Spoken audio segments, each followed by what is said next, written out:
পিরিয়ডের সময় mobile app থেকে হাত দিয়ে কোরআন মাজিদ তেলাওয়াত করা যাবে কিনা? অনেক দাদা ও নানা আছেন নাতি নাতনিদের সাথে দুষ্টুমি করেন। যেমন নাতনিকে বলেন তুমি আমার বউ, রসিকতা করেন, এই সমস্ত কথা বলে। ইসলামে এটা জায়েজ আছে কিনা? বিবাহিত নারীদের নাকফুল পরা কি বাধ্যতামূলক? এরপরে প্রশ্ন হলো মুসলমানি বা সুন্নতে খাত্তার অনুষ্ঠান করা বা এই উপলক্ষে উপহার উপঢৌকন দেওয়া নেওয়া যাবে কিনা? মৃত ব্যক্তির রূহ কতদিন বাড়িতে আসা যাওয়া করে? মৃত ব্যক্তি দুনিয়া থেকে চলে যাওয়ার পরে তার রূহ আর আসা যাওয়া করে না। এটাই হলো ইসলামী আকীদা এবং বিশ্বাস।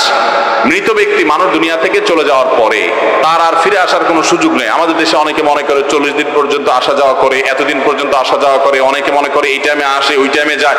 মানুষ মারা যাওয়ার পরে তার আর ব্যাক করার কোনো সুযোগ থাকে না, আল্লাহ তাআলার কাছে চলে যায়। এরপরে প্রশ্ন হলো 7 দিনে আকিকা না দিতে পারলে সেটা কি দিতেই হবে? আকিকা যদি কারো দেওয়ার সামর্থ্য একান্ত না থাকে গুনাহ হবে না, কিন্তু সামর্থ্য থাকলে তার দেওয়া উচিত। এটা সন্তানের জন্য সেফটির মতো, সন্তানের নিরাপত্তার জন্য এটা খুব উপকারী, বাবা মার বাধ্যগত হওয়ার জন্য এটা খুব উপকারী, মুফিদ। তো যদি 7ম দিনে কেউ দিতে না পারেন, দিতে না পারার কারণটা কি? আমাদের দেশে বাচ্চা হলে 10 কেজি 15 কেজি 5 কেজি 2-4 কেজি মিষ্টি কিনে না এমন কোনো মানুষ আছে? এই মিষ্টির টাকার সাথে আর কিছু যোগ করলেই তো আকিকা হয়ে যায়। যারা মিষ্টির তলব করে তারাও বোকার মতো কাজ করে, কারণ বলে যে ভাই সন্তান হয়েছে মিষ্টি খাওয়ান। আপনি মিষ্টি খাইতে যাবেন কেন? আপনি বলবেন সন্তান হয়েছে গোশত খাওয়ান। আপনি চান মিষ্টি আটার দলা খাইতে, তো আটার দলাই আপনার কপালে পড়ে। আর ওই বেটাও আটার দলা কিনতে পয়সা থাকে না, এরপরে বলে টাকা নাই, আকিকা দেবো কোত্থেকে? অতএব আটার দলা টলা না, সন্তান হলে আমরা কি খাওয়াবো? গোশত খাওয়াবো, মিষ্টি নয়। আপনি মিষ্টিও খাওয়ান গোশত খাওয়ান, দুইটা পারলে অসুবিধা নাই, কিন্তু যখন দুইটার যে কোনো একটা করার মতো টাকা থাকবে তখন আপনি অবশ্যই আকিকাকে প্রাধান্য দিবেন। কিন্তু কোনো কারণে 7ম দিনে আকিকা করতে পারেন নাই, তাহলে 14তম বা 21তম দিনে করার কথা একটা রওয়ায়েতে আছে, অথবা পরবর্তীতে করলেও ইনশাআল্লাহ আকিকা হয়ে যাবে। পিরিয়ডের সময় মোবাইল অ্যাপ থেকে হাত দিয়ে কোরআন মাজিদ তেলাওয়াত করা যাবে কিনা?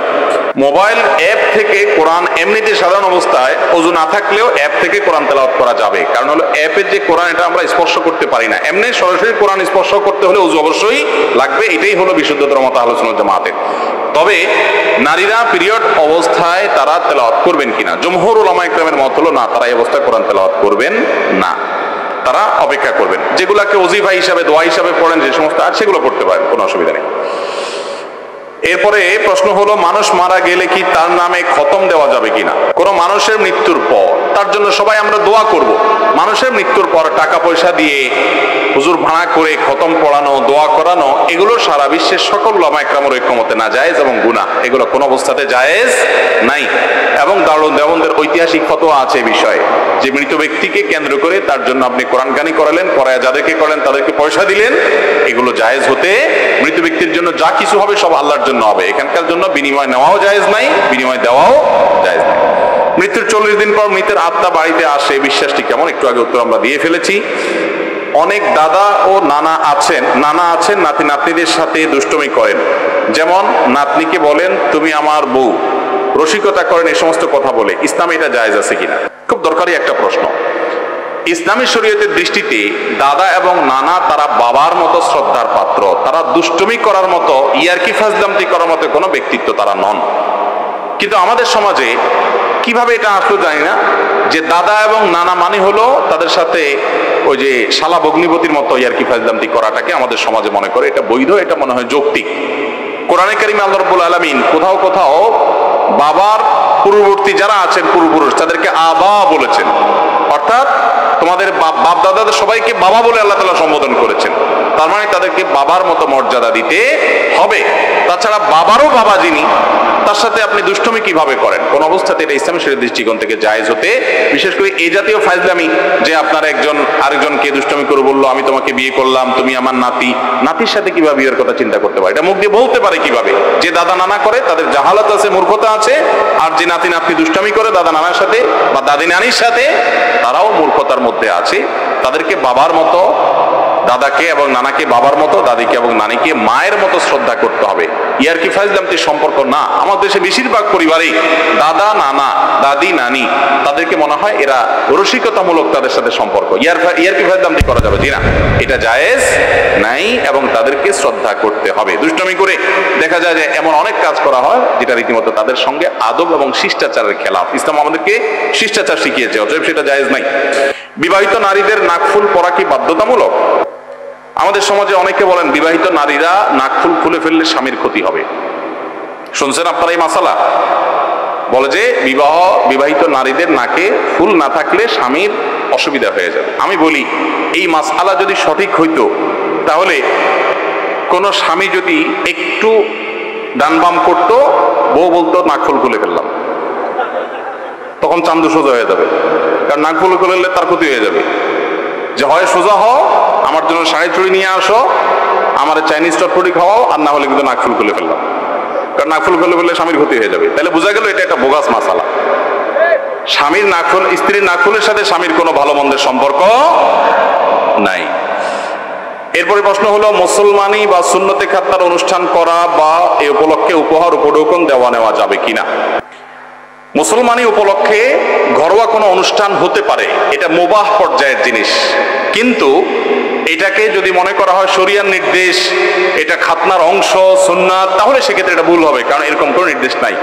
সালাফের মধ্যে কেউ কেউ তাদের সন্তানদের এই জাতীয় আপনার খাতনার অনুষ্ঠানকে কেন্দ্র করে সন্তানের মনকে খুশি রাখার জন্য, তার কষ্ট হয়েছে তাকে আনন্দ দেওয়ার জন্য আত্মীয় স্বজনকে নিয়ে খাবার দাবার অ্যারেঞ্জমেন্ট করেছেন, এরকম বিভিন্ন রেওয়ায়েত পাওয়া যায়। এখান থেকে ওলামায়ে কেরাম বলেছে এটা মুবাহ, যদি কেউ চায় করতে পারেন, বাকি এটা করতে হবে শরীয়ত নির্দেশিত বিষয়টা সেরকম না।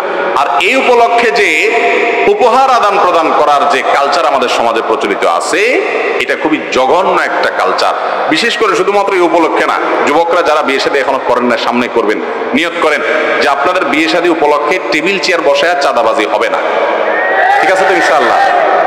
আমি জানি না কোন দেশে, অন্য কোন দেশে এই বাজে কালচারটা আছে কিনা, যে হোটেলে খাইতে গেলে মানুষ সাধারণ নর্মাল হোটেলগুলোতে খাইতে গেলে মানুষ খাওয়া দাওয়া করে বের হওয়ার সময় এরপরে মিসিয়াররা বলে যে এত টাকা হয়েছে, তারপর আপনি টাকা দেন। আর বিয়ে শাদীতে ঢুকার সময় টেবিল চেয়ার নিয়ে বসে থাকে, খাতা কলম নিয়ে বসে থাকে, কি নিয়ে আসছেন, কত টাকা দিয়েছেন, আগে লেখা যান, খাবেন 500 টাকা, দিয়ে যাবেন 5000 টাকা। এর চাইতে বড় অত্যাচার আর কিছু হতে পারে? অতএব এই সমস্ত অবিচার আমরা করবো না। বিশেষ করে আকিকার এই যে অনুষ্ঠান, খাতনার অনুষ্ঠান, আমি তো ঢাকা শহরে এরকম ফ্যামিলিও দেখেছি যে তারা রীতিমতো ক্যালকুলেটর আর কাগজ কলম নিয়ে বসছে যোগ বিয়োগ করার জন্য। কি যে টোটাল আমরা এতজন গেস্টকে দাওয়াত দিব অমুক অমুক ফ্যামিলিকে, কারণ কোন কোন ফ্যামিলি টাকা দিলে পয়সা বেশি পাওয়া যাবে সেই হিসাবে দাওয়াত দেওয়া হয়। তো এই দাওয়াত দেওয়ার পরিকল্পনা করার পর আনুমানিক এভারেজে যদি 1000 করে সবাই নিয়ে আসে, কত টাকা হবে, তারা খাবে কত টাকা, থাকবে কত টাকা, তাহলে লাভ লস কত কি, এসব না করে একটা হোটেলের ব্যবসা করেন। এর চাইতে নিকৃষ্ট চাঁদাবাজি হতে পারে। অতএব এগুলো কোন অবস্থাতে আমরা করবো না। আল্লাহ আমাদেরকে বোঝার তৌফিক দান করুন। ভাই পিছনে আপনারা দাঁড়ায় আছেন কেন? এতগুলো মানুষ, কোনো সমস্যা আপনাদের? বসেন। আপনারা দাঁড়ায় আছেন কেন? একই মজলিসে একই দিনে প্রথম স্বামীকে তালাক এবং একই দিনে অন্য স্বামীকে গ্রহণের বিধান কি, এর সঠিক মাসআলা কি? দেখুন, বিবাহ বিচ্ছেদ আমাদের সমাজে এত বাড়ছে যে বিয়ে যে হারে হচ্ছে তালাকও সে হারে হচ্ছে। অনেকটা খুব ভয়ঙ্কর একটা ব্যাপার। আমাদের পরিবার ব্যবস্থাপনা ভেঙে পড়েছে, আমরা অনেকে টেরও পাচ্ছি না। এটার কারণ কি, প্রতিকার কি, সেটা এখন আলোচনার সময় নাই, কিন্তু মূল প্রশ্ন উত্তর আমরা চলে যাই। একই মজলিসে একই দিনে প্রথম স্বামীর সাথে তালাক হলো, একই দিনে অন্য স্বামীকে গ্রহণ করলেন, এটা জায়েজ নাই। এই বিয়ে বিশুদ্ধ নয়। বিয়ে বিশুদ্ধ, দ্বিতীয় বিয়ে বিশুদ্ধ হওয়ার জন্য প্রথম স্বামীর সাথে বিচ্ছেদের পর ইদ্যত পালন করতে হবে। ইদ্যত পালন, তার 3 মাস ইদ্যত পালন না হলে তার আগ পর্যন্ত তিনি অন্য কোনো স্বামীর সাথে বিবাহ বসতে পারবেন না। যদি এর মধ্যে অন্য স্বামীর সাথে বিয়ে বন্ধনে আবদ্ধ হন, সে বিয়ে বিশুদ্ধ নয়। স্ত্রী যদি একটা ডিভোর্স পেপারে সিগনেচার দিয়ে অন্য স্বামীকে গ্রহণ করে, সেটার বিধান কি? ডিভোর্স পেপারে সিগনেচার করলেই তালাক হয়ে যাবে ব্যাপারটা এরকম না। তালাকের মাসআলা দারুল ইফতা গিয়ে মুফতিদের কাছ থেকে নিবেন, এই সব প্রশ্ন উত্তরে দিবেন না, কারণ এখানে তালাকে অনেকগুলো প্রশ্ন করতে হয়, সেগুলোর উত্তর সবগুলো দিতে হয়, তারপরে যা উত্তর দেওয়া যায়। আমরা শুধু মৌলিক ধারণা দিয়ে রাখি, মহিলারা তালাক দিবেন না, তালাক বির রিজাল ওয়াল ইদ্দাতু বিন নিসা, মহিলারা তালাক দিবেন না। তারা অর্পিত তালাকের পাওয়ার যদি পান কাবিননামার 17 বা 18 নম্বর কলামের আলোকে, তাহলে নিজের প্রতি নিজে তালাক গ্রহণ করতে পারে। অনেক মহিলা বলে আমার স্বামীকে তালাক দিলাম, এভাবে কিয়ামত পর্যন্ত বললেও তালাক হবে না। এই জন্য কি বলেছেন না বলেছেন ওই কাগজ নিয়ে মুফতিদের কাছে যাবেন, তারপর সমাধান নেবেন। 2 নম্বর, 2 নম্বর এরপরে প্রশ্ন হলো, আত্মীয়তার সম্পর্ক ছিন্নকারীর পরকালীন হিসাব কেমন হবে? আত্মীয়তার সম্পর্ক ছিন্নকারীকে নবী সাল্লাল্লাহু আলাইহি ওয়াসাল্লাম বলেছেন, লা ইয়াদখুলুল জান্নাতা কাতিউন, যে ব্যক্তি আত্মীয়তার সম্পর্ক ছিন্ন করে সে জান্নাতে প্রবেশ করবে। নবী করিম সাল্লাল্লাহু আলাইহি ওয়াসাল্লাম আরো বলেছেন, মান কাতাআহুল্লাহ ওয়া মান ওয়াসালাহুল্লাহ, যে ব্যক্তি আত্মীয় সম্পর্ককে রক্ষা করবে আল্লাহ তাআলা তাকে রক্ষা করবেন, যে আত্মীয় সম্পর্ক ছিন্ন করবে আল্লাহ তাআলা তাকে ছিন্ন করবেন। বিধায় এটা খুব জঘন্য অপরাধ। আত্মীয়তার সম্পর্ক রক্ষা করাটা মুস্তাহাব না ফরজ? আমরা অনেকে কিন্তু এটা জানি না। রক্ত সম্পর্কে আত্মীয়দের সাথে সুসম্পর্ক বজায় রাখা আবশ্যক। তিনি আপনার সাথে যতই খারাপ করুক, আপনি চেষ্টা করবেন অন্তত সম্পর্কটা যেন বজায় রাখেন। আর যদি সম্পর্ক বজায় রাখতে গেলে আপনার আরো ক্ষতি করে, তাহলে আপনি দূরত্ব বজায় রাখতে পারবেন।